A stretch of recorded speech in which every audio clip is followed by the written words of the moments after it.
Hello viewers, எல்லாருக்கும் வணக்கம். நம்ம இந்த வீடியோவில் 13 நவம்பர் 2023 மார்க்கெட் அப்டேட்டை பார்க்கலாம். அப்புறம் stocks, Coal India, Eicher Motors, Hindalco இதெல்லாம் இதுக்காக ரேலி ஆச்சுது. Infosys, Bajaj Finance, SBI Life Insurance இதெல்லாம் இதுக்காக விழுந்துச்சு. எஃப்எஸ்டிஎஸ் இவங்கெல்லாம் வந்து எவ்வளோ க்ரோர்ஸ்க்கு ஸ்டாக்ஸை பை அண்ட் செல் பண்ணியிருக்கிறாங்க அப்படிங்கிற டீட்டெயில்ஸையும் பார்க்கலாம். ஃபஸ்ட் வந்து மார்க்கெட் அப்டேட்டை பார்த்துடலாம். அதுக்கு முன்னாடி நீங்கள் இன்னும் இந்த சேனலை சப்ஸ்கிரைப் பண்ணாமல் இருந்தால் மறந்துடாமல் சப்ஸ்கிரைப் பண்ணுங்கள். அப்படியே அந்த பெல் ஐக்கானே கிளிக் பண்ணிங்கன்னா டெய்லி அப்டேட்ஸ் தவறாமல் கிடைக்கும். நிஃப்டி பார்த்திங்கன்னா ஒரு 82 பாயிண்ட்ஸ் வந்து விழுந்துருந்துச்சு. சென்செக்ஸ் வந்து 325 பாயிண்ட்ஸ் வந்து விழுந்துருந்துச்சு.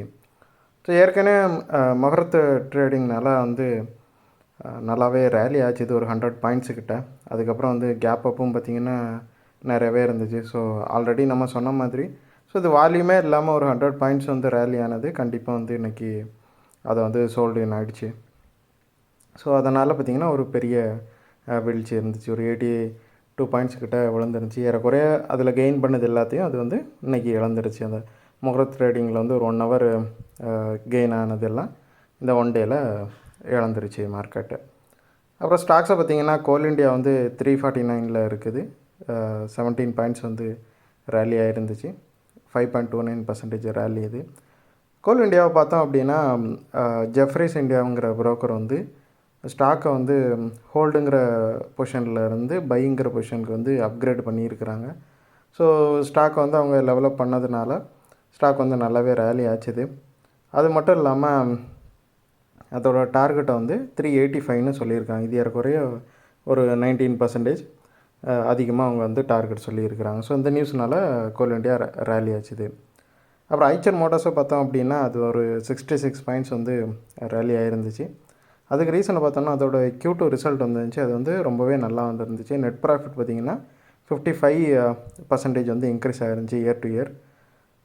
அதே மாதிரி அமௌண்ட்டில் சொன்னோன்னா அது வந்து 1016 crore வந்து அவங்களோட ப்ராஃபிட் இருந்துச்சு.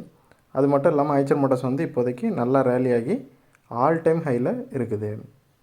அப்புறம் ஹிண்டால்கோ பார்த்திங்கன்னா ஒரு 5 பாயிண்ட்ஸ் வந்து ரேலியாக இருந்துச்சு.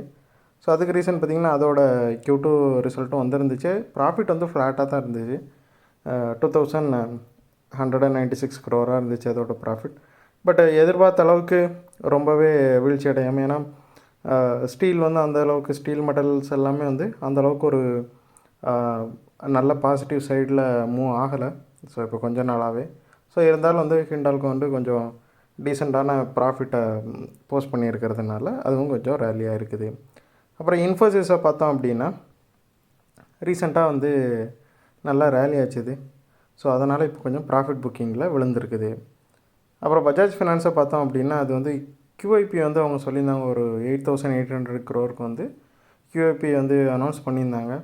ஸோ அதுக்கப்புறமே பார்த்திங்கன்னா பஜாஜ் ஃபினான்ஸும் சரி பஜாஜ் ஃபின்சர்வும் சரி ஓரளவு விழுந்துக்கிட்டே தான் இருக்குது. ஸோ இன்னொரு நியூஸும் பார்த்திங்கன்னா இன்சைடர்ஸ் வந்து நிறைய பேர் வந்து ஸ்டாக்ஸ் வந்து ஆஃப்லோட் பண்ணுறதாகவும் ஒரு நியூஸ் போயிட்டுருக்குது. அவங்க வந்து நிறையா ஸ்டாக்ஸை விற்கிறாங்க அப்படிங்கிற மாதிரியும் ஒரு ரூமர் போயிட்டுருக்குது. ஸோ இது எல்லாமே சேர்ந்து வந்து பஜாஜ் ஃபினான்ஸ் வந்து ஓரளவு நல்லா விழுந்துச்சு. ஒரு 96 பாயிண்ட்ஸ் வந்து விழுந்துருந்துச்சு. அப்புறம் எஸ்பிஐ லைஃப் இன்சூரன்ஸை பார்த்தோம் அப்படின்னா 30 பாயிண்ட்ஸ் வந்து விழுந்துருந்துச்சு. ஸோ அதுக்கு ரீசன் வந்து அது கொஞ்சமாக ரேலி ஆகி 52 வீக் ஹையில் இருந்துச்சு. ஸோ 52 வீக் ஹையில் இருந்து ப்ராஃபிட் புக்கிங்னால் விழுந்துட்டுருக்குது. எஸ்பிஐ லைஃப் இன்சூரன்ஸ் பார்த்திங்கன்னா 2.24% வந்து விழுந்துருக்குது. அப்புறம் எஃப்ஐஎஸை பார்த்தோம் அப்படின்னா அவங்க வந்து 1244 crore வந்து செல் பண்ணியிருக்கிறாங்க. அவங்க வந்து 15th கண்டினியூஸ் டேவாக செல் பண்ணுறாங்க. அப்புறம் டிஏஎஸை பார்த்தோம் அப்படின்னா அவங்க ஒரு 830 crore வந்து பை பண்ணியிருக்கிறாங்க. டிஏஎஸ் பார்த்திங்கன்னா 21 நாளாக கண்டினியூஸாக அவங்க வந்து பை தான் பண்ணிகிட்ருக்கிறாங்க. அதுக்கப்புறம் பார்த்திங்கன்னா கோல்டு கொஞ்சமாக ஏறி இருக்குது. 1950 இருக்குது. அதே மாதிரி கிரிப்டோவும் பார்த்திங்கன்னா கொஞ்சமாக சரிஞ்சிருக்குது. பிட்காயின் எல்லாமே 1.5% கிட்ட சரிஞ்சிருக்குது. மற்றபடி குரூடு வந்து ஒரு $1.5 வந்து பேரலுக்கு இன்க்ரீஸ் ஆகிருக்குது. யூஎஸ் மார்க்கெட் வந்து மிக்சடாக க்ளோஸ் ஆச்சுது. ஸோ இந்த வீடியோவில் நான் உங்களுக்கு கொடுத்த இன்ஃபர்மேஷன்ஸ் எல்லாம் கண்டிப்பாக ஹெல்ப்ஃபுல்லாக இருந்திருக்கும். இது உங்களோட ஃபியூச்சர் ட்ரேடிங் செஷனுக்கு கண்டிப்பாக ஹெல்ப் பண்ணும். இந்த வீடியோ உங்களுக்கு பிடிச்சிருந்துச்சுன்னா லைக் பண்ணுங்கள், ஷேர் பண்ணுங்கள், மறக்காமல் சேனலுக்கு சப்ஸ்கிரைப் பண்ணுங்கள். அப்படியே இந்த பெல் ஐக்கானை கிளிக் பண்ணிங்கன்னா டெய்லி அப்டேட்ஸ் தவறாமல் கிடைக்கும். தேங்க்ஸ் ஃபார் வாட்சிங். Keep supporting. தேங்க்யூ.